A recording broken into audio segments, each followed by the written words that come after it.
Finally did the artist way and I recorded the 12 weeks, so welcome to my new series.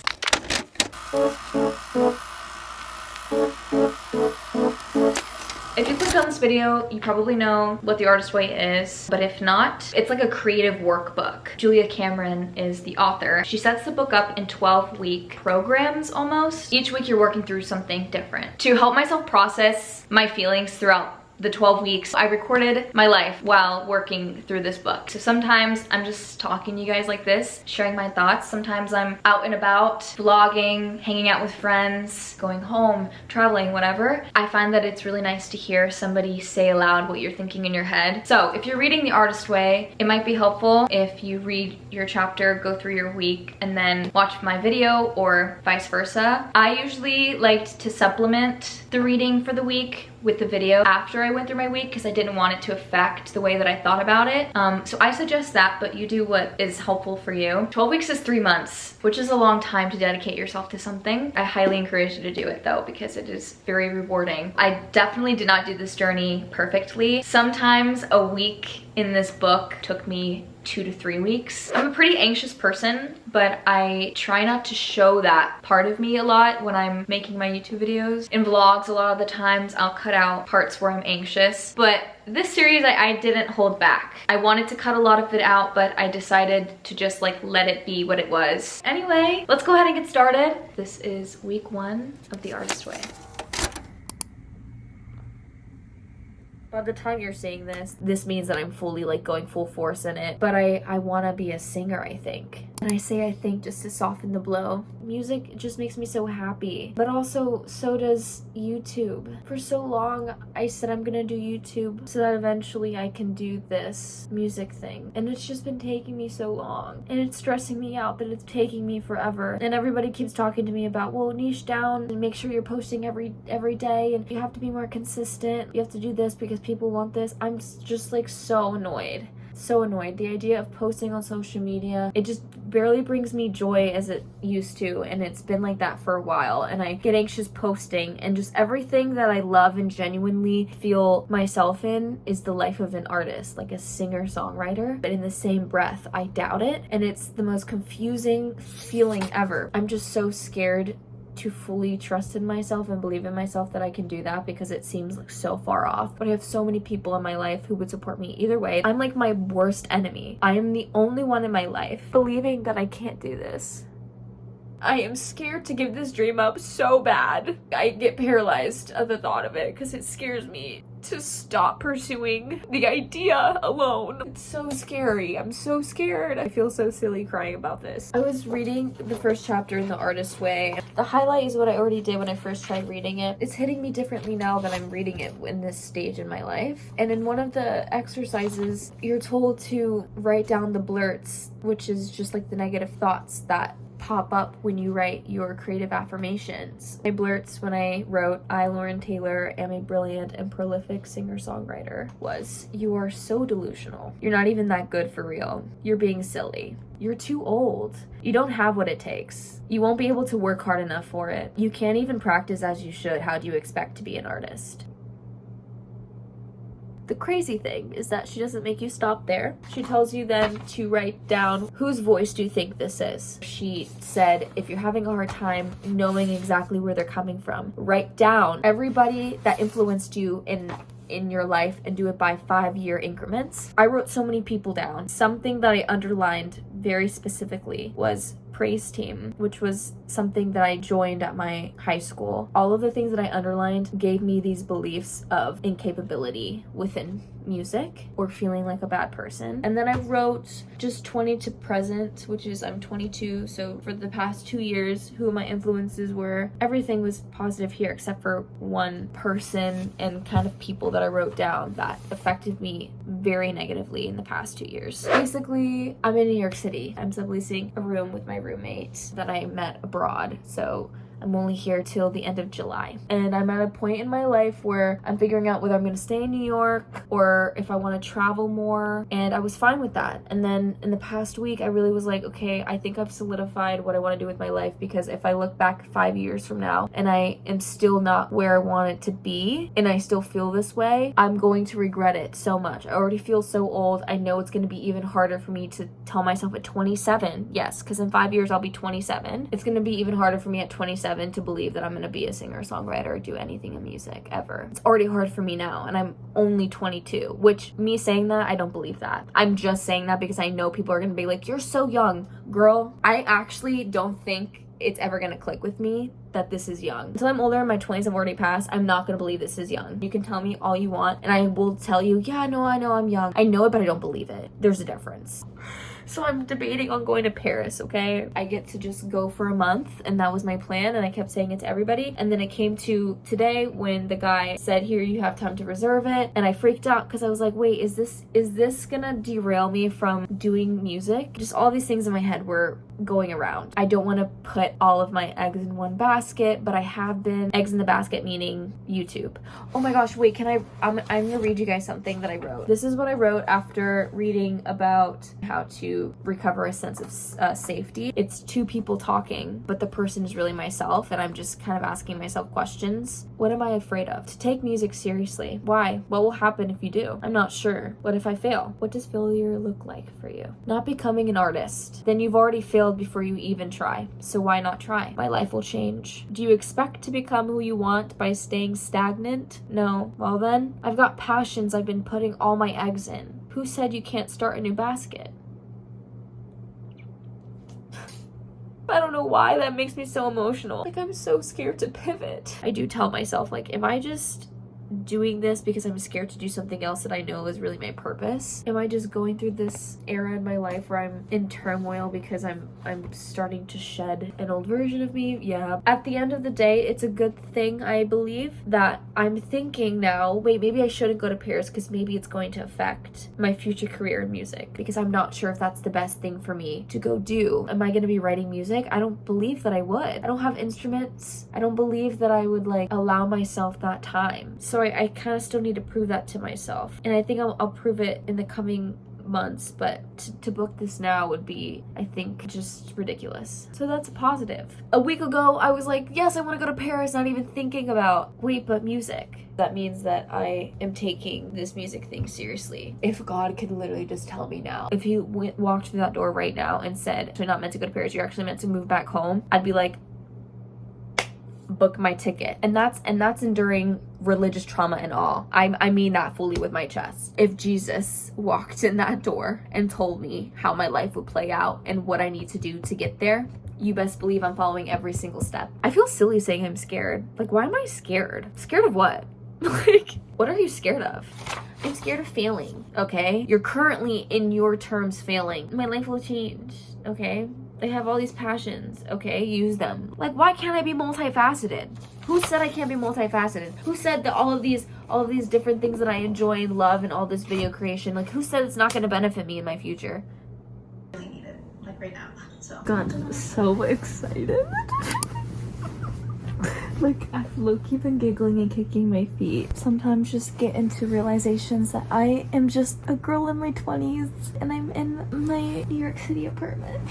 I love being a girl. Oh my god. I'm in love. I love her.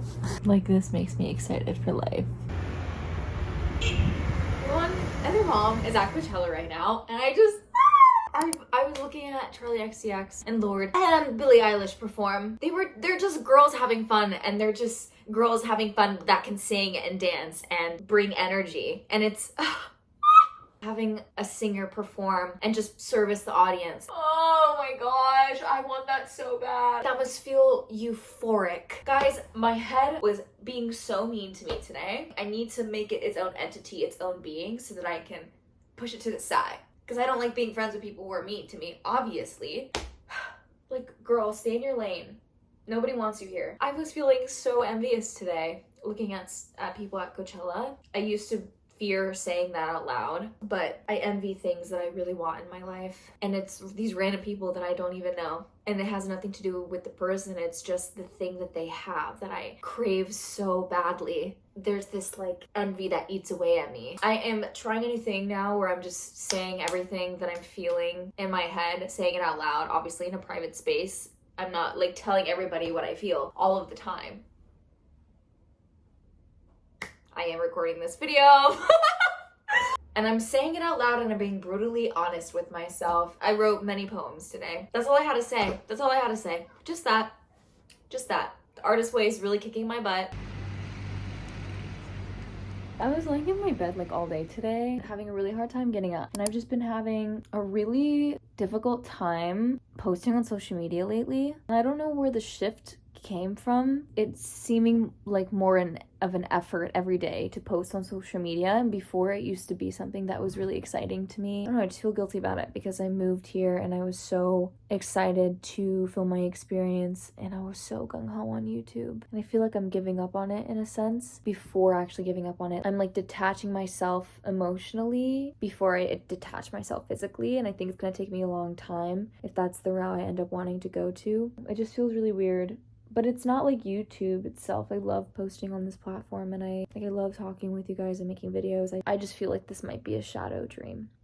Right now I'm in this very transformative season, one that I have been in before, but now that college isn't a part of a descriptor to describe me anymore, it's just scary. I feel like I'm free floating in life and have no specific structure to follow. And I didn't think I was a structured person, but it's kind of freaking me out a little bit. I think it's because I'm being so authentically me that I'm even a bit scared of it. I think I came to terms with that while saying that out loud with you guys. I'm just really finally coming into myself more. I think there was parts of myself that I was just really, no, I know for a fact. There were parts of myself that I was just always scared to show. I'm doing a lot of exposure therapy and I'm just like really letting myself be uncomfortable. And I'm just going through a lot of different thoughts of like what I want my future to look like. These thoughts are a little scarier in this season in my life, sitting in this place of kind of uncertainty. All of this to say, I'm like 2 months and 2 weeks into living here. I feel like I've changed a lot, and in these past months I have gone through a lot of mindset shifts. Recently, actually today, I was speaking to my sisters over FaceTime. I was talking about what I want to do with my life. Finally allowed myself to say out loud, I'm gonna go to Paris, splurge on doing a writer's retreat for myself. Like I have free will, I can call it that. I can put the intention out there and make it that for myself. Still obviously working, but it's just nice to know that I am being intentional and I'm going to Paris for a purpose, and I'm allowing myself to keep this like creative energy going and pouring into myself to be a poet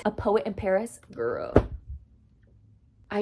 I can't express to you how much I am just so consciously aware of my dream. My dream is just in my hand and it's alive. Oh my god, that imagery is just so beautiful to me. It makes me want to cry. I'm so scared for it to vanish that I just keep staring at it. If I just keep staring at it and I do nothing with it, like pretty soon it's just gonna die. And that's my biggest fear, is giving up on my dream. But also I'm scared to move. Ugh. And what's even scarier is I'm putting this on the internet. Anyway, I'm trying something new where I'm like doing balls to the wall, like literally balls to the wall. If I'm hitting some strings that you're like, girl, LT, what the F? That means I'm doing my job. That means I'm doing something right. I want you to feel polarized by what I'm saying. I want you to feel something. I want it to spark something in you. Oh, I'm getting so vulnerable. This is so scary. This is literally just the first week.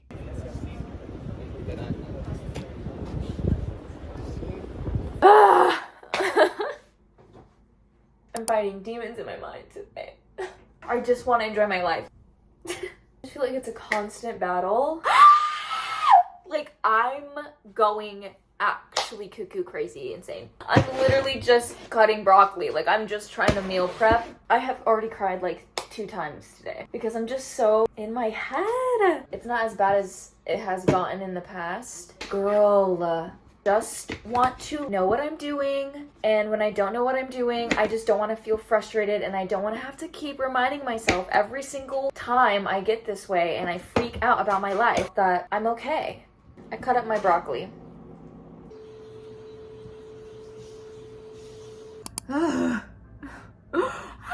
Like guys, this artist way is not a joke. This is week one. Please let me understand what I'm doing with my life. The prompt, or like the task that I was starting, was time travel. List 3 old enemies of your creative self-worth. I wrote down someone, not in my family, none of my friends, a person that was very influential in my life. And I don't think I realized how influential they were until I am now here at 22 years old, still doubting that I have what it takes to follow my dreams. That's interesting. Did I do week 1 for 2 weeks? Yes. And you know what? I was about to do it for the 3rd week, but I had a conversation with one of my friends and she was like, hey girl, peace and love. I think you're gonna be doing yourself a disservice. And I believe she's right. Perfectionism is the thing that I struggle with so hard. This is one of the proofs of that. I am very aware of where all of this is coming from now because that is quite literally what week 1 is. Am I still going to do some of the tasks? Yes, because I'm gonna finish some of them up, but girl. This is writing a note to all the people who affected me in my creative self-worth when I was growing up. Yup. I'm gonna continue to write this letter. I'm gonna mail it to myself, even though I'm just gonna put it in an envelope and stick it somewhere safe. I did my morning pages every day this week. I actually have been doing my morning pages since the 3rd of April consistently every single day. So that's a win for me. That's how long I've been trying to do this, week 1. Yeah, basically it was almost 3 weeks, but I got scared to say that out loud. The experience was a little bit difficult. Did I do them exactly how they were supposed to be done? Where I just wake up and I just write down unconscious whatever thoughts? No. Did I do them sometimes after brushing my teeth or being awake or in and out of sleep for a couple hours? Yeah. A lot of the times I actually did them in the afternoon. I also work 8 to 4 online. Sometimes I just didn't get around to it until 11 or 12. But I have been consistent in actually doing them. Sat with myself, even when I didn't feel like it. There were times I was just anxious the whole way, like, oh my gosh, why am I still sitting here writing? It's taking forever, my hand hurts, blah, blah, blah, blah. But I was writing it down. I did my artist date for this week. I didn't really think about this being my artist date this week, but I was drawn to doing this in my day. I went to a little cafe restaurant that had a terrace on Easter Sunday. I didn't have my phone out. I filmed, obviously, but I filmed on my camera. I just sat there by myself eating outside, had a cappuccino, and had my journal out, and I wrote a poem, and I just sat there, people watching. I spent like $45 on myself, which is something I never usually do, but that was my artist day for it this week. I was really proud of myself for doing it. Felt really great. Didn't even really want to write because I didn't know what to write, and usually when I don't have any idea of what to write or things don't just fly out of me, I don't like writing because I feel like I'm just writing a la tonta and it means nothing to me, but it was a form of discipline. I showed up for myself, and I know that for writers, you're supposed to write even if you don't feel like it. Books would probably never get finished if every single writer stopped writing just because they didn't feel inspiration. There probably wouldn't be as many songs as there are now if singers and songwriters didn't show up for themselves in the studio or on paper. I think part of this whole journey is me also learning discipline. I sat with myself and disciplined myself to write even if I didn't feel like there was anything important for me to say. I allowed whatever needed to come onto the paper go on the paper. It could have been crap, but that's a part of the process. Were there any other issues this week that you consider significant for your recovery? Describe them. Last night was really powerful for me. I really needed it. I broke down because I realized something that was really hurtful to me. A lot of what I was going through for the past however long I was doing week 1 was realizing where all of the negative thoughts about myself growing up came from, and naming everything and every voice in my head was so hard, and I finally allowed myself to just sit there, literally hug myself and just let myself cry, which is a lot of, I think, what being a creative person is. You really just have to let yourself feel, which is so hard. Last night wasn't as hard as it has been in the past, and I think it's because I finally broke down some boundaries, some barriers throughout the weeks. It was just like a really good moment, and I'm so proud of myself for that. Also, it's very significant being able to do this journey with one of my best friends, and I'm so grateful for it. Nakai is also going through this, and she's weeks ahead of me, but being able to talk with her and be completely transparent and honest and say things things that I wish weren't true of my journey with this, and being able to say them to her, and her not judging me for it, or also encouraging me to continue and saying that's okay, like this is not supposed to be perfect, it's okay. You'll show up for yourself tomorrow, and if you don't, then you'll try again the next day. And I'm so grateful for it. I cried about it yesterday too. Yeah, that is my weekly recap for myself. I'm gonna continue to do this task. The task, you might ask, that I'm doing is write a letter to the editor in your defense and mail it to yourself. I was brutal. I let it all out in this, I really did. I was rude and disrespectful to people. I'm gonna be so for real. I was, because I just needed to let it out. Like, I would never say any of this to any of these people's faces, like ever, but I needed to on paper, and I did. She asked me to write this stuff, okay? Week 2 is recovering a sense of identity. What do you mean by that?